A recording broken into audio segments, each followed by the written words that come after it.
ધોરણ 5 ની અંદર 8મું chapter the simple present tense. Simple present tense એટલે કે સાદો વર્તમાન કાળ. પહેલા આપણા મનમાં એવો પ્રશ્ન થાય કે આ સાદો વર્તમાન કાળ એટલે શું? તો રોજિંદી અથવા તો ટેવવશ થતી ક્રિયા જે હોય એનો સમાવેશ સાદા વર્તમાન કાળમાં થાય છે. જે રોજ ક્રિયા થતી હોય, જેમ કે બ્રશ કરવું, નાહવું, ખાવું, પીવું, સ્કૂલે જવું, ભગવાનની પૂજા કરવી, આ બધી જે રોજની ટેવ છે, ક્રિયા છે, એ બધી સાદા વર્તમાન કાળમાં તેનો ઉપયોગ થાય છે. એટલે સાદો વર્તમાન કાળ એટલે શું? રોજિંદી અથવા ટેવવશ થતી ક્રિયા દર્શાવવા માટે સાદા વર્તમાન કાળનો ઉપયોગ થાય છે. ધ સિમ્પલ પ્રેઝન્ટ ટેન્સ, સાદો વર્તમાન કાળ. પણ સાદા વર્તમાન કાળ આપણે જ્યારે કરીએ ત્યારે આપણે પહેલા એનો ફોર્મ્યુલા શીખવો પડે. ફોર્મ્યુલા જેને ગુજરાતીમાં કહેવાય છે વાક્ય રચના. એમાં આવે છે કર્તા વત્તા ક્રિયાપદ વત્તા કર્મ વત્તા અન્ય શબ્દો. મિત્રો, ખૂબ જ ધ્યાન રાખજો, વાક્ય રચના કરવી ખૂબ જરૂરી છે સાદા વર્તમાન કાળ માટે. કર્તા વત્તા ક્રિયાપદ વત્તા કર્મ વત્તા અન્ય શબ્દો. હવે એમાં ફોર્મ્યુલા આપણે કરીએ. ફોર્મ્યુલામાં આવશે subject plus V1 plus object plus other words. Subject plus V1 plus object plus other words. પણ જ્યારે આપણે હી સી ઈટ થી વાક્ય બનાવવાનું હોય, એટલે કે સબ્જેક્ટ હી સી ઈટ હોય, તો આપણે V1 ની પાછળ એસ કે ઈએસ લગાડવું પડે. એટલે કે જ્યારે હી સી ઈટ થી આપણે સેન્ટેન્સ બનાવવાનું હોય તો V1 છે એ V1 કેવું લખવું પડે? એસ કે ઈએસ વાળું. તો એની વાક્ય રચના થાય subject plus V1 plus S કે ES plus object plus other words. તમે જુઓ, આના જેવી જ વાક્ય રચના છે, પણ V1 ની પાછળ આવે છે એસ કે ઈએસ. તમે જોઈ શકો છો. તો ચાલો આપણે એસ કે ઈએસ જોઈએ.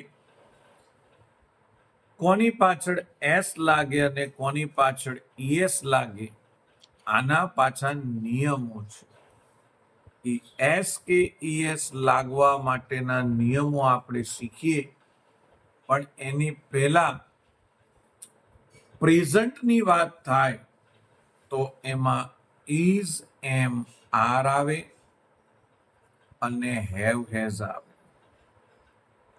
સિમ્પલ પ્રેઝન્ટ ટેન્સમાં નથી આવતું. સિમ્પલ પ્રેઝન્ટ ટેન્સનો આપણે ફોર્મ્યુલા જોયો, એમાં કર્તા કે સબ્જેક્ટ પછી ઇઝ એમ આર કે હેવ હેઝ છે નહીં.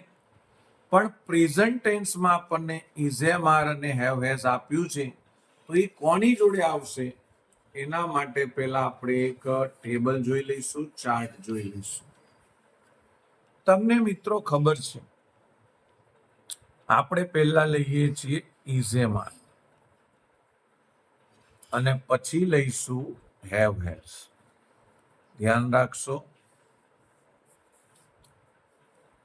સૌ પ્રથમ પહેલા આપણે લખવાનું છે એક વચન અને સામે આવશે બહુવચન. એક વચન એટલે કે સિંગ્યુલર અને બહુવચન એટલે કે પ્લ્યુરલ. એક વચનમાં પહેલા છે પ્રથમ પુરુષ,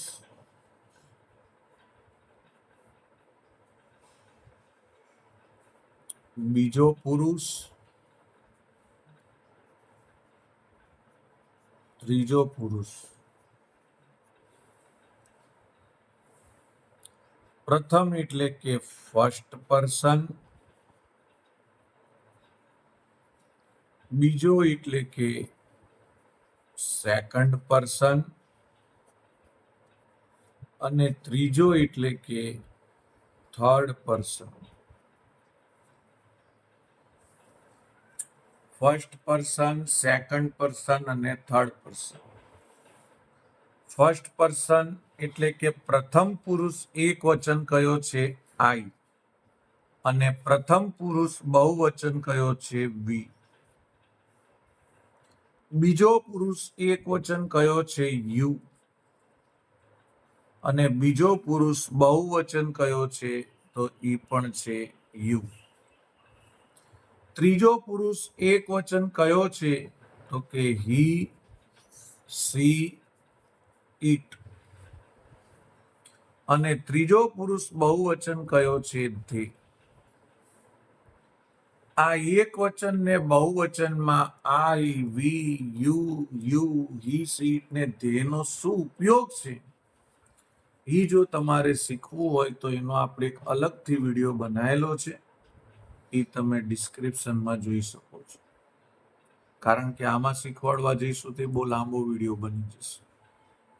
આનો પણ ઉપયોગ છે, આઈ ક્યારે વપરાય, વી ક્યારે વપરાય, યુ, હી, સી, ઇટ ને ધે ક્યારે વપરાય, એનાથી એક અલગ વિડીયો બનાવ્યો છે આના માટે, તમે જોઈ લેશો.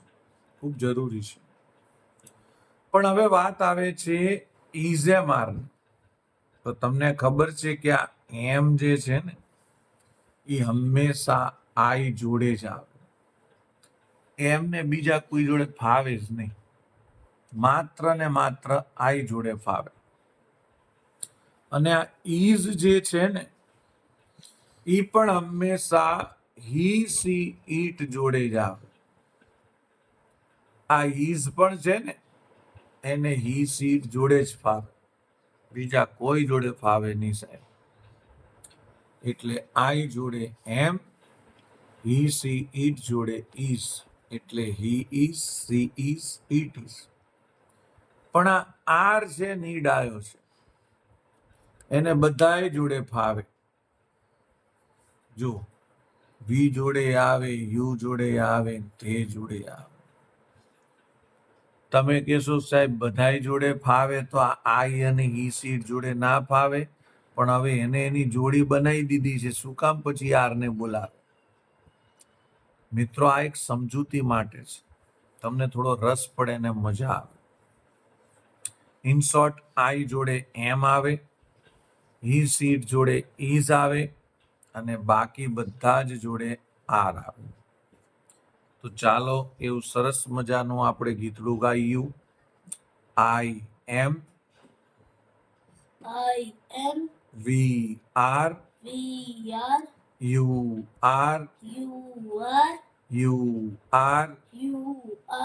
હી is, she is, it is, they are. હવે મિત્રો આપણે હેવ અને હેઝ ની વાત કરીશું. આ હેઝ પણ થોડો અતડો છે. હેઝ ને છે ને આ હી, સી, ઇટ જોડે જ ફાવે છે, બીજા કોઈની જોડે એને મેળ આવતો નથી. પણ હેવ ડાયો છે પાછો, એને બધાય જોડે ફાવે. આઈ જોડે, યુ જોડે, વી જોડે, યુ જોડે અને ધે જોડે. મિત્રો આ તો રમૂજ છે, પણ હી, સી, ઇટ હોય એની જોડે જ હેઝ આવે, બાકી બધાય જોડે હેવ આવે. તો પાછું આપણે સરસ મજાનું ગીતડું ગાઈશું. I have, we have, you have, you have, he has, she has, It has. It has. They have. They have. તો મિત્રો તમે જોઈ શકો છો he, she, it ની જોડે is પણ આવે છે અને has પણ આવે છે. I ની જોડે am અને have આવે છે. બાકી બધા જ જોડે are અને have આવે છે. તો આપણે લાસ્ટમાં જોયું હતું કે V1 ની જોડે S કે ES ક્યારે લાગે એના માટેના નિયમો છે. તો ચાલો મિત્રો એવા સરસ મજાના S કે ES ના નિયમો આપણે શીખીશું. ચાલો S કે ES માટેના નિયમો.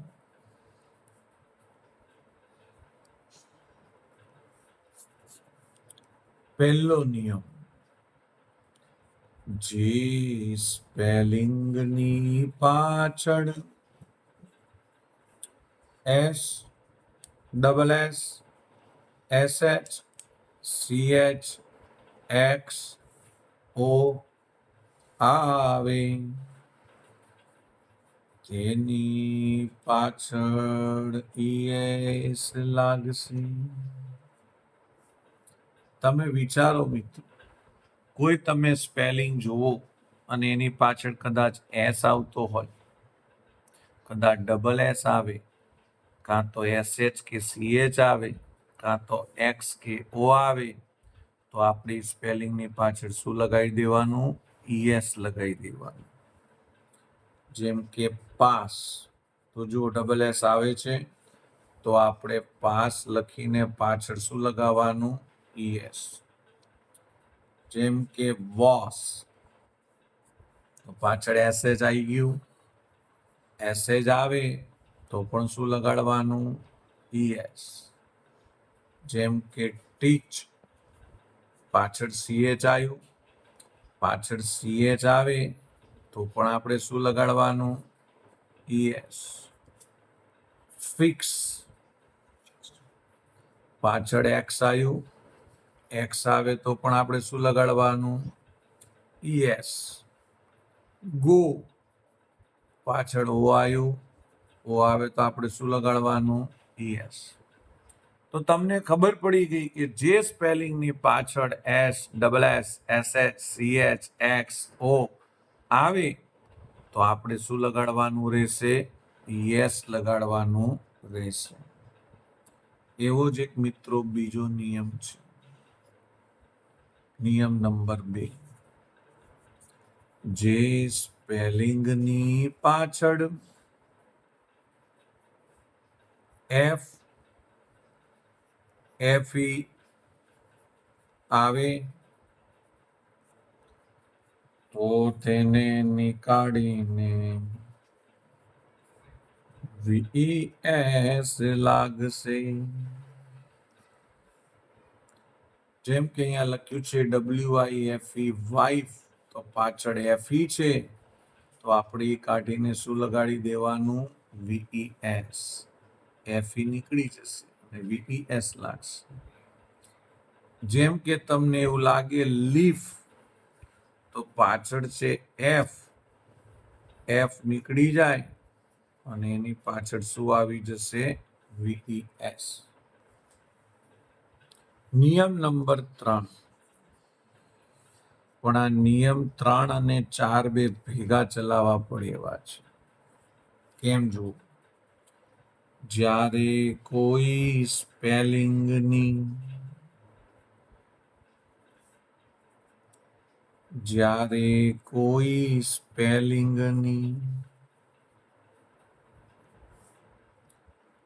પાછળ વાઈ આવે,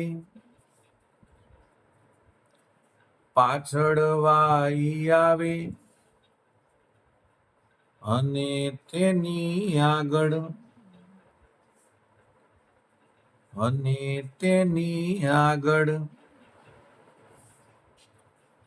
સ્વર આવી જાય અને અહીં આવશે વ્યંજન આવી જાય. જો તમે આમ જોતા હશો બધામાં એક જ શબ્દો છે. જ્યારે કોઈ સ્પેલિંગની પાછળ વાય આવે અને તેની આગળ સ્વર આવી જાય, જ્યારે કોઈ સ્પેલિંગની પાછળ વાય આવે અને તેની આગળ વ્યંજન આવી જાય તો માત્ર એસ લાગશે. અને અહીંયા તો વાય નીકાળીને IES લાગશે. વાયની આગળ જો સ્વર આવે તો વાય કાઢવાનો નથી, માત્ર એસ લગાડવાનો. જેમ કે પ્લે, તો વાયની આગળ જુઓ આ સ્વર છે. સ્વર કેટલા છે ખબર છે ને? 5 છે. AEIOU. આ 5 માંથી ગમે તે વાયની આગળ એક સ્વર આવી જાય તો એ નીકળી જાય. આવી જાય તો વાય નીકાળવાનો નથી અને માત્ર એસ જ લગાડવાનો છે. બીજો એક આપણે લઈશું બાય. તો તમે જુઓ વાયની આગળ સ્વર આવ્યો કે નહીં? અને વાયની આગળ જ્યારે સ્વર આવે ત્યારે વાય જે છે એ રવા દેવાનો છે અને પાછળ એસ લગાડવાનો છે. પણ એવું તમે અહીંયા જોઈ શકશો, વાયની આગળ સ્વર નથી. AEIOU છે ના. AEIOU ના હોય, સ્વર ના હોય એટલે વ્યંજન હોય, અને વ્યંજન હોય તો વાયને કાઢીને IES લગાડવાનું. પછી એવું જ છે ફ્લાય. તમે જુઓ વાય છે, વાયની આગળ સ્વર છે ના, AEIOU નથી, તો વાય કાઢીને IES લગાડવાનું. તો મિત્રો તમે જોઈ લીધું. અહીંયા તમે જોઈ શકો છો વાયની આગળ સ્વર હોય તો માત્ર એસ લાગે, ને વાયની આગળ સ્વર ના હોય તો વાય નીકળી જાય અને IES લાગશે. છેલ્લું આપણે એક જોઈ લઈશું. અહીંયા એસ કે ES ના નિયમો પૂરા થયા. એક છેલ્લો નિયમ આપણે લખી દઈશું. ઉપર મુજબના એકેય નિયમો ન લાગે તો માત્ર એસ લાગશે. એના માટે આપણે કોઈ પણ એક સ્પેલિંગ લઈશું. જેમ કે બ્રાઇટ, તો પાછળ ઈ છે. ઉપર મુજબના એકે નિયમો લાગે છે ના. SSSSCHXO પહેલોય નિયમ નથી લાગતો. બીજો નિયમ હતો FKFE વાળો, એ નથી લાગતો. ત્રીજા અને ચોથા નિયમમાં કે છે વાય હોય, એ પણ નથી લાગતો. તો માત્ર આપણે શું લગાડવાનું? એસ. ઓકે, ચાલો હવે આપણે આગળ જોઈશું. ડુ અને ડઝ, આનો ઉપયોગ સાદા વર્તમાન કાળમાં થાય.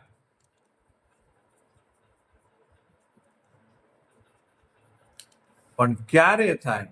જ્યારે નકાર બનાવવાનું હોય અને જ્યારે પ્રશ્ન પૂછવાનો હોય.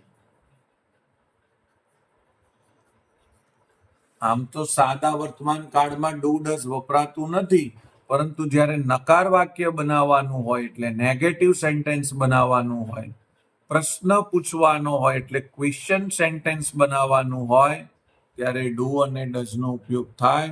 પણ ડુ અને ડઝ કોની જોડે વપરાય એ જોઈ લઈએ. એક વચન, બહુવચન, પ્રથમ પુરુષ, બીજો પુરુષ, ત્રીજો પુરુષ. I, we, you, he, she, it, અને અહીંયા આવશે they. હવે he, she, it છે એ હી સી ઈટ ની જોડે ડઝ આવે, બાકી બધા જોડે શું આવશે? ડુ આવશે. ડુ અને ડઝ માં શું થાય? હી સી ઈટ હોય એની જોડે ડઝ આવે, બાકી બધા જોડે શું આવશે? ડુ આવશે. તો ચાલો આપણે એકવાર બોલીશું. I do, I do. We do, We do. You do, You do. You do, You do. He does, He does. She does, She does. It does, It does. They do. They do. તો પેલા ભાગમાં આટલું રાખીશું. Exercise આપણે બીજા ભાગમાં લઈશું. By.